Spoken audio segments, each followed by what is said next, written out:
Alors, pour revenir sur notre thématique, nous sommes avec Monsieur Mabika. Déjà, pour commencer, quelles sont les religions que vous connaissez? Merci, Monsieur Tête Basse. Connaître personnellement des religions, je ne connais pas, mais j'ai entendu parler de plusieurs religions, dont le christianisme, l'islam, le judaïsme et le bouddhisme. Ok. Et vous êtes d'accord que ces religions ont tous un point commun, le même Dieu qu'ils prient? Ou pensez-vous qu'il y a plusieurs dieux, chaque religion a son Dieu? Parlons-en, monsieur. Aujourd'hui, en dehors de la guerre économique et politique, nous avons ce qu'on appelle la guerre des religions. Donc, personne de nous n'a jamais vu Dieu. Chacun identifie Dieu de sa manière. Mais pour ma part, je pense que nous avons un même Dieu. C'est juste la manière de l'adorer qui diffère. On va prendre un exemple. Vous voyez, regardez tout ce qui nous entoure. Oui. Forêt, océan, ciel, soleil. Il n'y a pas plusieurs dieux qui a créé ça. Ce n'est pas le travail de plusieurs dieux, c'est le travail d'un seul Dieu. Donc vous êtes pour un seul Dieu. Ces religions ont alors un point commun, un seul Dieu. Toutes les religions ont un point commun, mais c'est la manière de prier qui diffère. Ok, d'accord. Merci pour votre éclaircissement par rapport à la question. Et la question suivante est que pensez-vous des religions traditionnelles africaines, si je peux me permettre de le dire? Déjà, j'ai un problème avec la concordance de ces deux mots. Oui. Religion, entre religion. tradition. Ok. Pourquoi? Parce que une tradition ici, c'est un dépôt de transmission de génération en génération. Tandis que la religion, c'est une reprise, d'un héritage, de croyances et des rites.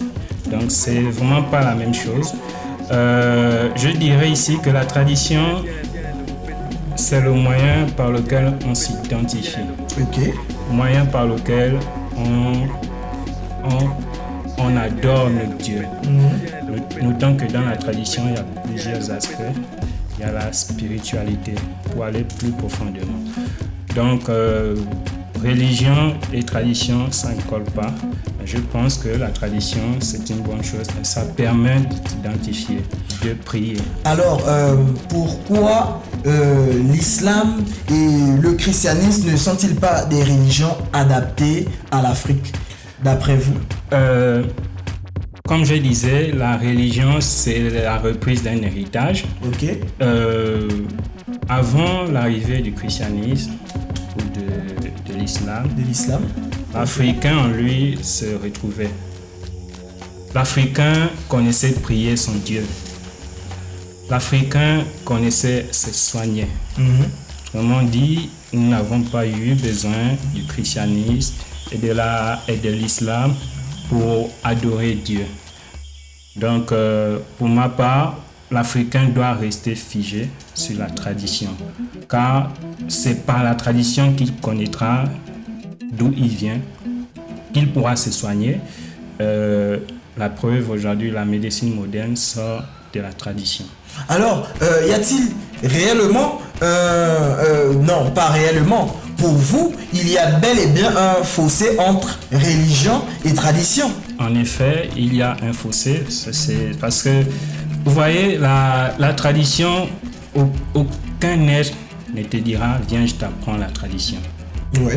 La tradition, tu rencontres un maître traditionnaliste, il prépare les conditions pour te permettre de découvrir qu'est-ce que c'est la tradition. Et je crois que c'est pareil pour le christianisme et l'islam, non? Non, tu découvres la tradition. On te transmet pas la tradition. Ok. En t'initiant, tu découvres la tradition. Par contre, le christianisme, on t'enseigne le christianisme. C'est un héritage. C'est un héritage. C'est la reprise d'un héritage. Ok. Je vais vous rappeler déjà que Monsieur Mabika est un initié, donc il sait sur quoi il s'appuie quand il dit que le christianisme, d'accord, est un héritage et que la tradition, vous disiez que la tradition ne s'enseigne pas. Elle se transmet. Elle se transmet, on découvre la tradition. Quand tu viens chez un maître initiateur, il te prépare les conditions, donc tu vas découvrir qu'est-ce que c'est la tradition. Ok. Alors, quelle place accordez-vous à Dieu, nos ancêtres et la tradition? D'abord, il y a la tradition, il y a l'ancêtre et il y a Dieu. C'est la hiérarchie. La tradition, je disais tantôt, c'est le moyen par lequel on s'identifie. Et l'ancêtre, c'est en quelque sorte nos protecteurs, nos messagers auprès de Dieu. Ok. Donc, quand tu as un problème, par exemple, dans les traditions africaines, lorsque tu as un problème, tu invoques Tat Nzamba.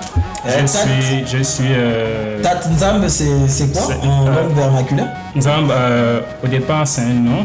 Mais Tat Nzamba, je pense que Nzamba c'est Dieu. Dieu, voilà. Yeah. Ça peut être le nom d'un aïeux, un ancêtre. Donc tu dis Tat Nzamba, je suis Adrien, petit-fils de tel, la tribu de tel, j'ai tel problème, j'aimerais que vous m'aidez. Et lui en retour, il t'ouvre les portes, il transmet tes doléances auprès de Dieu. Alors, nos ancêtres, dans nos traditions, sont un canal entre Dieu et nous, les mortels. Exactement. Aucun mortel ne peut parler à Dieu. Aucun mortel n'a jamais vu Dieu. Personne ne peut définir Dieu. Tout comme nous n'avons jamais vu nos ancêtres. Bon, nos ancêtres, nous les avons connus de leur vivant. Mais de leur mort, on les connaît pas. Oui, en fait, c'est ce que je voulais dire. Ouais. Nous ne pouvons pas parler avec nos ancêtres parce que ce serait comme parler avec un fantôme, comme on le dit. Voici pourquoi je vous ai dit préalablement que personne ne peut vous enseigner la tradition. Mais par le canal de la tradition, nous pouvons parler à nos ancêtres. Au Gabon, nous avons coutume d'aller déblayer les tombes, je pense, chaque 1er novembre, et puis faire ce qu'on appelle donner à manger et parler. Pourtant, sans moi, ce sont nos ancêtres. Okay. Vous voyez qu'on parle, et ça, c'est tout le monde qui le fait, que tu sois traditionnaliste ou chrétien. Donc, c'est la manière par laquelle on s'identifie, la manière par laquelle on à demi-mesure, résout certains problèmes. Et n'y a-t-il pas un peu de... comment on appelle... N'avons-nous pas un peu diabolisé la tradition à cause de tous ces rites, parler aux ancêtres et donner de la nourriture à des personnes qu'on ne voit pas, etc. C'est justement l'homme qui diabolise la chose.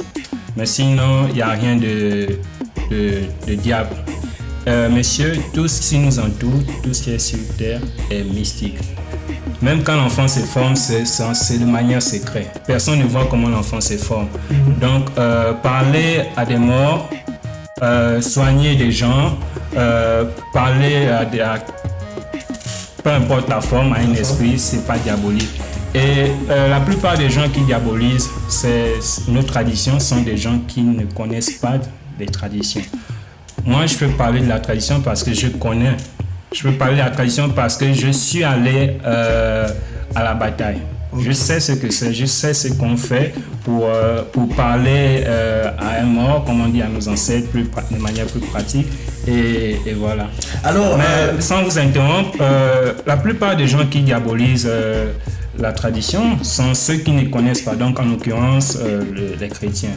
Mais sans le savoir, eux-mêmes ils parlent à un mort, vu que Jésus-Christ aussi également est mort. Et bien sûr, est un ancêtre. C'est un ancêtre.